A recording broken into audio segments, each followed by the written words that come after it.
When it comes to World War history, Italy is by far the most made fun of for its odd choice of switching sides during both wars. But Italy wasn't the only country to change sides during World War II. In fact, 4 other countries did so, and the weirdest out of all of them, and probably World War II as a whole, is the overlooked Balkan nation of Bulgaria. Bulgaria joined the Germans, refused to fight for them, then switched sides and even gained land. But why did they do this? How did they manage to do it? And what is its legacy today? Well, let us dive deep and take a look at the odd story of the least talked about nation in World War II. And with not much more to say, let us begin.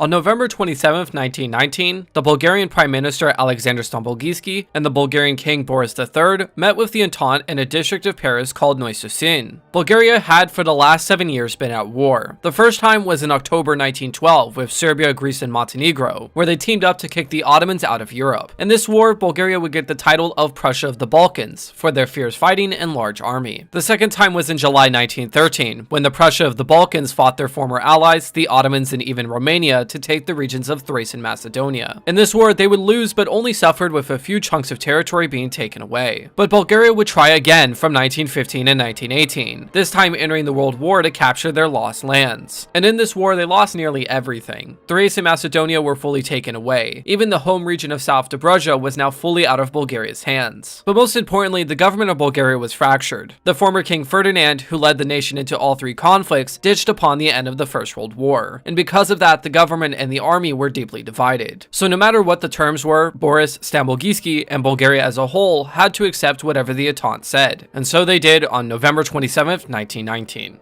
Throughout the 1920s and early 30s, Bulgaria was still deeply divided. In 1923, Stambulgski was overthrown and killed in a coup by a group of nationalists. 2 years later in 1925, another group of nationalists and some of their families were killed in a bombing that was done by a group of communists, which resulted in the nationalists killing over 450 suspected communists. In 1934, things continued to go downhill, as a militarist group launched a coup on the nationalists, which were in the middle of launching their own coup on the moderates. But what's even more insane is that Boris launched his own coup on that military group in early 1935, and then he followed up by banning all political parties and fully restoring the monarchy's rule. But internationally, Bulgaria was also divided. In October 1925, Greece and Bulgaria got into a border war over what is often to be regarded as just a stray dog. The conflict lasted only 10 days till the League of Nations stepped in, but it was just a highlight of the many border conflicts involving Bulgaria at this time. On February 9, 1934, Yugoslavia, Turkey, Greece, and Romania signed a defensive alliance called the Balkan Entente. Bulgaria was actually invited to it, but refused to join since they were holding on to their territorial claims, which pretty much made them surrounded. But internally, after 1935, things did cool down, mostly because of Boris's heavy-handed approach, and for nearly the next decade, there would be no more major internal issues. Externally, Boris was actually making great progress. In 1936 and 1937, treaties were made with Yugoslavia and Greece, which turned them from hostile to neutral. And in July 1938, Boris was able to finally undo the treaty signed in 1919, with the complete support of the Balkan Entente. Even the United States, France, and Britain were completely okay with it, mostly because they were busy with Germany. But at this point, the country was split between a pro-Russian public and a pro-German military and government. Boris, however, was surprisingly neutral, seeing both as way too extreme. But on September 1st, 1939, the Second World War began with the German invasion of Poland. And with that, Boris's hands started to be tied in one direction.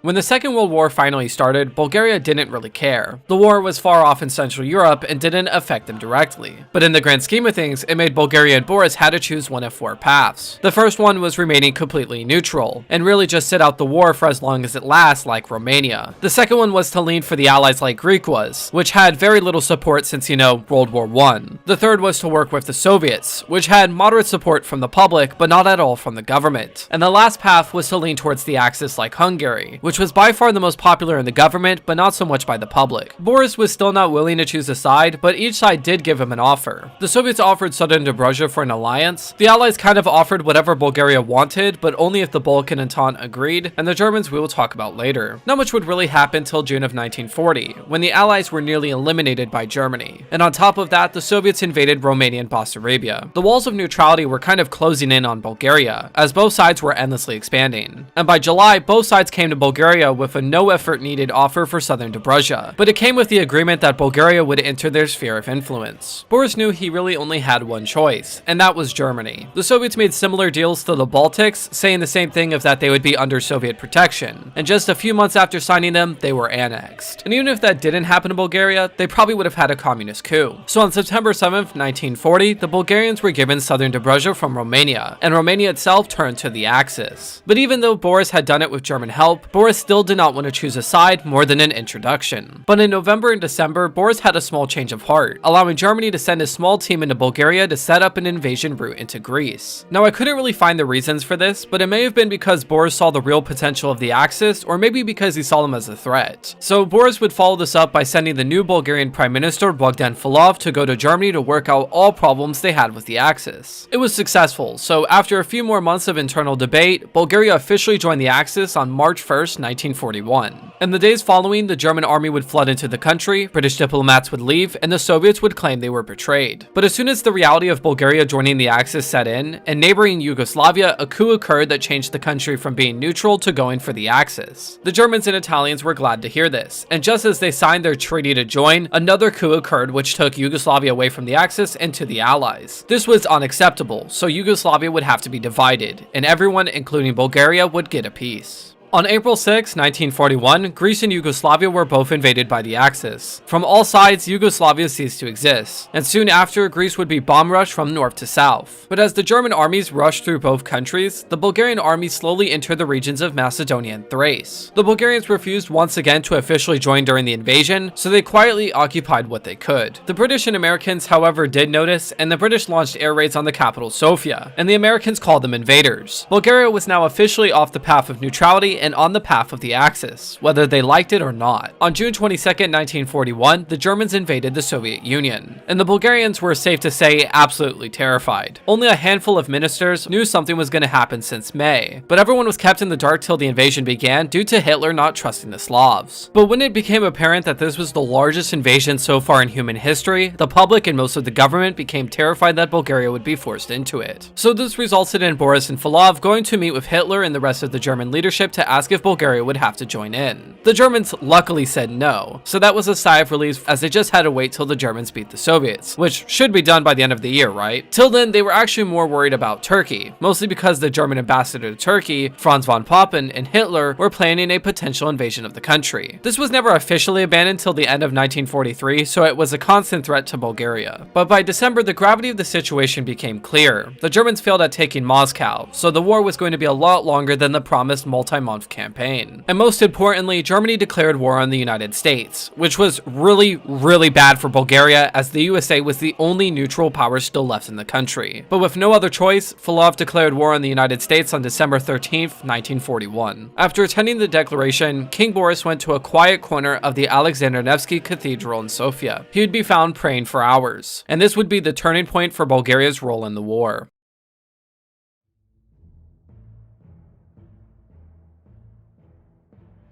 The only silver linings about this were that the USA didn't really respond. They knew that the Bulgarians really didn't mean it, and they probably didn't have a choice. And the Soviets never really had a declaration against them either. Instead, and this is actually really weird, but the Soviet Union and Bulgaria had constant diplomatic contact, which is really weird considering Bulgaria was a literal Axis power. But that was it for silver linings. In late December, the Germans ordered the Bulgarians to put down partisans in Serbia. This pretty much meant that they were playing whack-a-mole for the next 3 years. The public was, as a whole, kind of mixed on the war, but some members of the government and military thought they needed to go full in. Former Prime Minister Alexander Senkov and former Minister of War Hristo Lukov called for Bulgaria to join the war against the Soviets and even reform its government to be the same as Germany's. Filov saw them as a threat, so they tried to ban their movement, but the Germans actually stepped in to reject this, so it became a constant pain that we will talk about later. In March 1942, Hitler, Boris Filov, and the German Minister of Foreign Affairs, Joachim von Ribbentrop, met once again to discuss the Eastern Front. In this meeting, Hitler demanded Boris to start sending troops to the east. Boris said no, and the meeting just concluded there. Now you have to understand that Hitler didn't really hate Boris, he actually liked him a lot, but he thought that Boris was not a good ally and probably should be deposed. But that would be way too much work for right now, and he didn't want to lose an ally. That being said, the rest of 1942 was uneventful for Bulgaria. There was a border conflict with Italy, which nearly led to a war between the two allies, but Germany stepped in and ended it before it could escalate anymore. At the start of 1943, the Battle of Stalingrad ended with a German defeat. To pretty much all of the minor Axis nations, this meant Germany was for sure going to lose the war. Fulov and Boris already assumed this as early as December 1941, but now it would seemingly happen soon. So they sent peace feelers to Switzerland and Turkey. Now for those who do not know what a peace feeler is, it's an official who talks to a neutral party, who then talks to the other side to see what their terms for getting out of the war would be. And these attempts to feel out peace would fail due to the Allies wanting complete surrender. In March of 1943, another meeting occurred between Boris, Fulov, Hitler, and Ribbentrop. When in the middle of it, Ribbentrop gave an accusation of a Bulgarian ambassador going to Turkey to feel peace. And this accusation was probably true, but not fully confirmed. However, luckily for Bulgaria, Boris's charm was able to disprove it enough for Hitler's liking. But see, Ribbentrop did not really trust Bulgaria at all due to a reason I will talk about later. So he started constant surveillance on the inner workings of the Bulgarian government. Boris and Fulov were actually pretty disturbed by this meeting and felt they had to get out of this war as soon as possible. In July 1943, two very important things happened. On July 10th, the Allies finally landed on mainland Europe, making their way through Sicily and into Italy proper. This was actually a massive surprise to the Axis, as the Germans thought the first target was going to be France, and Bulgaria really thought it was going to be the Balkans. The second was that on July 25th, Mussolini was overthrown and arrested by the Italian King Victor Emmanuel III. So now Germany and some of the Axis had to reroute forces into Italy as the country was on the verge of collapse. The minor Axis nations were kind of split on what to do next. Slovakia and Croatia were going to follow Germany to the grave. The leadership of Hungary was divided and was already talking to the Allies. But then there was Romania and Bulgaria, both of which weren't talking to the Allies and were under immediate threat from the Soviets. So in early August, Boris gave the okay to talk to the Allies about finding a peace deal no matter what would happen to them. And soon after, from August 14th to the 16th, he would have his last meeting with Hitler in Eastern Poland.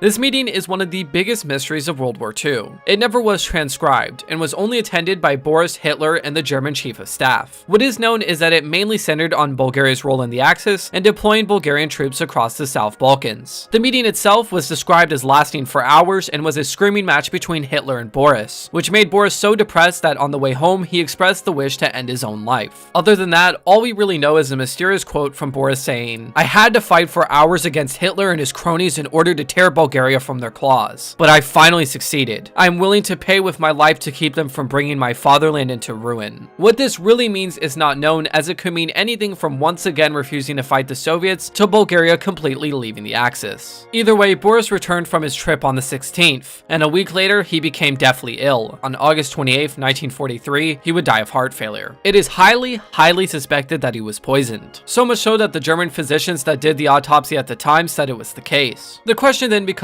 who did it. Well, Fulov and the Bulgarian public believed, and actually still believes to this day, that it was the Germans. But it really could have been anyone else too. The Yugoslav partisans, the Soviets, the Americans and British, or even someone close to Boris governmentally. The truth is that we will most likely never know, but I will say who I think it is. Now to begin, I do not think it was the British or Americans. They didn't do that to any other Axis leaders to my knowledge, and they knew Boris was somewhat interested in peace. I do not think it was the Soviets, since the Bulgarians were useful as a source of communication to and from the Germans.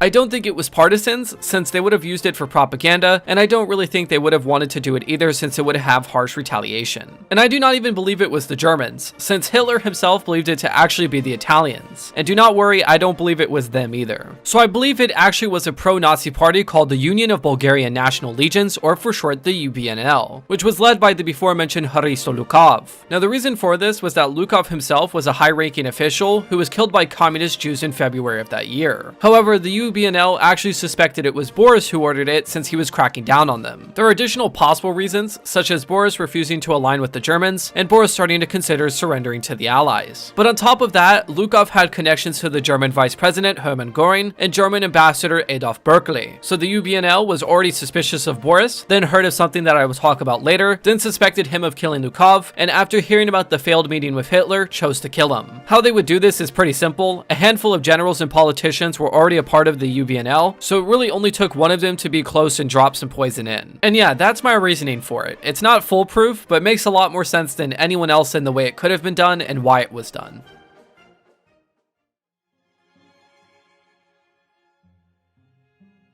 Either way, the next to lead would be Boris's son, Simeon II, but the problem was that he was 7 years old. So Falov would pretty much be the leader from then on, though he would share the title officially with Boris's estranged brother, Prince Kirill, and a general named Nikola Mihov. The situation in Bulgaria would become pretty bad in late 1943 and the first half of 1944. The Americans and British launched numerous bombings of Sofia, killing over 4,000 people. The Yugoslav partisans launched offensives on the Bulgarian and German armies, resulting in hundreds of Bulgarian soldiers being killed. But most importantly, the Soviets were on the Romanian border, and this brought Bulgaria fully to the negotiating table. In June 1944, the new Prime Minister, Ivan Bagrinov, sent diplomats to directly meet with the Allies and find any way to make peace. The Allies finally agreed, but on the condition that Bulgaria give up Thrace and Macedonia, but they can keep southern Dobruja. Bagrinov agreed, but waited till the Soviets got through Romania to make sure Bulgaria would not be occupied by the Germans. On August 20th, the Soviets broke through the Romanian lines, and 3 days later, the Romanians officially switched sides and were now fighting the Germans. So the Bulgarians took their chances and declared complete neutrality on August 25th. The German army would not be fought like in Romania. Instead, they would be kicked out, and those who resisted were then held as prisoners. But the Soviets saw this as a perfect opportunity to get what they wanted. On August 30th, Stalin demanded the Bulgarians also attack the Germans or be invaded and occupied. Bagrinov tried stalling this, but it wasn't going to be stopped, so he stepped down as prime minister. In the following days, there was absolute chaos in the Bulgarian government. The new prime minister, Konstantin Muraviev, cut ties with the Germans but still did not go to war with them. The Soviets were now just outside the Bulgarian border, and at any moment were ready to wipe out the relatively small Bulgarian army. Muraviev then just started to take in the communists and socialists in his new government, to appear on the side of the Soviets. The military in Thrace and Macedonia was practically abandoned and left to be imprisoned by the Germans, and every single law that was made after 1934 was repealed without question. However, it really wasn't what Stalin wanted, so on September 8th, the Soviets declared war on Bulgaria, and for a few hours, every single power except for Japan was at war with Bulgaria. But just before the Soviet armies could bomb Sofia, the communists overthrew Muraviev, Falov, and the Bulgarian monarchy. Now this is what Stalin really wanted, and with that, the Soviet army peacefully occupied Bulgaria over a few days. In the west, the Bulgarian army would be freed from the Germans and would actually go on to fight with the Yugoslav partisans, Ukrainians, and Romanians in Hungary. This campaign would actually be the most extensive done by Bulgaria, resulting in the deaths of over 3,000 soldiers. But at home, things were a lot more red. At the start of February 1945, Falov, Bagrinov, Kirill, Mihov, and a dozen more government officials and generals were executed by the communists. By the end of the European war in May, Bulgaria was completely communist with little to no resistance. And as a quote-unquote reward to Bulgaria for not fighting the Soviets, they got to keep southern Dobruja, making him the only Axis member to gain land after World War II. So with that being said, let us now take a look at the greatest crime committed by the Bulgarians and how Boris actually saved the Bulgarian Jews during the Holocaust.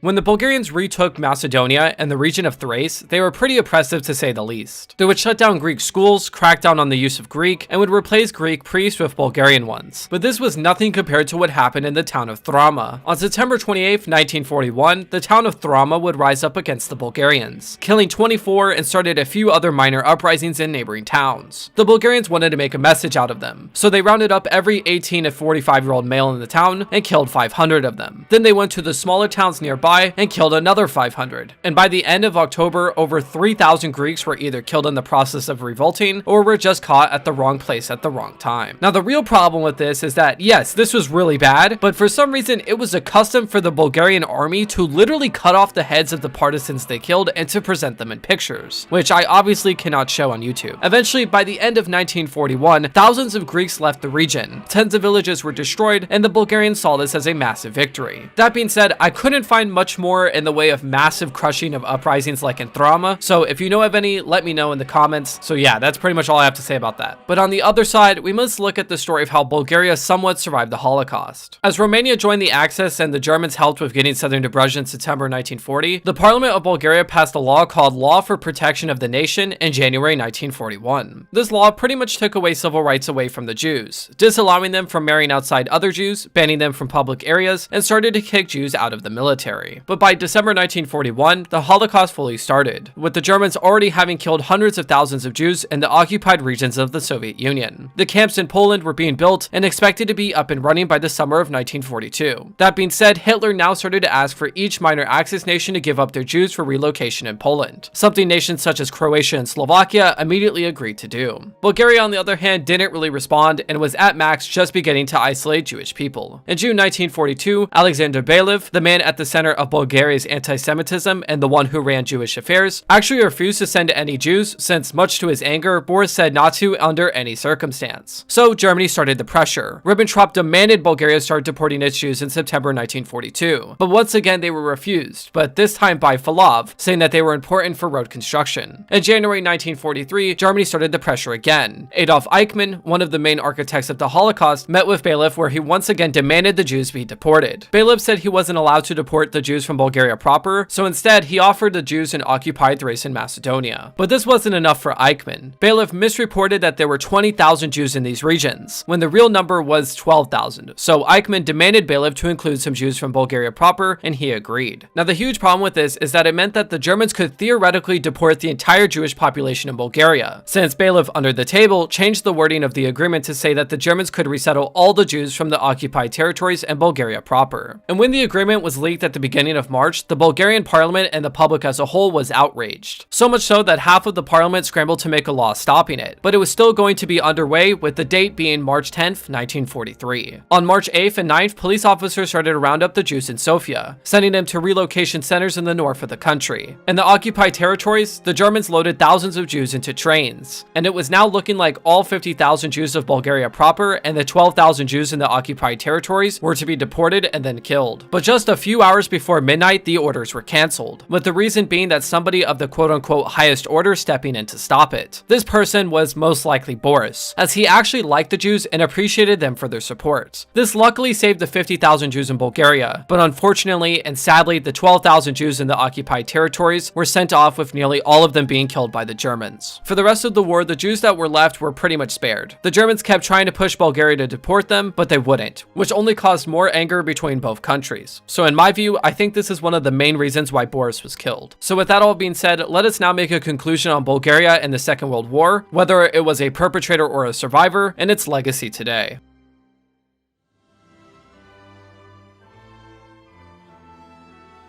Bulgaria's story in World War II can be oversimplified as a nation that wanted and tried taking so much at a time when they probably shouldn't have. The end of World War I devastated Bulgaria the same way it devastated Germany and Hungary. Their economy was in ruins, their military was in shambles, but most importantly, all of the gains they had, they lost. But because of that, for the decades after, the country struggled to get back up. And when it finally did, it was at a crucial time in the European order. From there, Boris tried to wait it out to see if one side was going to be more appetizing, while both sides also really tried their hardest to get Bulgaria to go for them. Boris then just made a bad call of choosing Germany due to them seen as the superior power in Europe. And because of that, Bulgaria bit the literal poison apple, getting the short-term goals they wanted while trying their best to not seem like an enemy. But eventually, as they were forced into the war with the United States and Stalin playing his cards just right, they lost it all. So in my personal view, Bulgaria was a survivor, but was a bit of a perpetrator with how they crushed the Thrama uprising and how they crushed partisans in Serbia and Macedonia. The only question that really remains about Bulgaria is if they really had a choice to join the Axis. On one hand, the Germans really needed Bulgaria as an invasion route for Greece, and unlike Turkey, would be easily able to be taken with its small army and favorable terrain. But on the other hand, I have not read of any German plans to take Bulgaria. The Germans could have easily just invaded through Yugoslavia, and in my view, it was out of the way of German ambitions. The answer is, and I say this in my opinion, is that the Germans probably would have invaded Bulgaria sometime in April or May 1941, but probably in a separate operation from Yugoslavia and Greece, most likely involving Romania. But until more info comes out, this remains an assumption, not a fact. Anyway, so let us now look at the legacy of Bulgaria's role in World War II. In 1946, the country fully transformed communist, becoming the People's Republic of Bulgaria. And as revolution swept Europe in the late 80s and early 90s, the country simply just went democratic and capitalist, which made it one of the only former communist countries in Europe to do so without any war or revolution. Interestingly, Simeon II, yes, the 7-year-old 17-year-old mentioned before, became the Prime Minister of Bulgaria from 2001 to 2005, making him one of only 2 World War II heads of state to rule in the 21st century, the only other one being the current Dalai Lama. Today in Bulgaria, Thrace is not so much cared for anymore by the population, but North Macedonia is hotly contested. Some say it should rejoin Bulgaria, or at the very least stop recognizing the Macedonian identity and language as separate from Bulgarian. So only time will tell what happens next in this chapter of the story.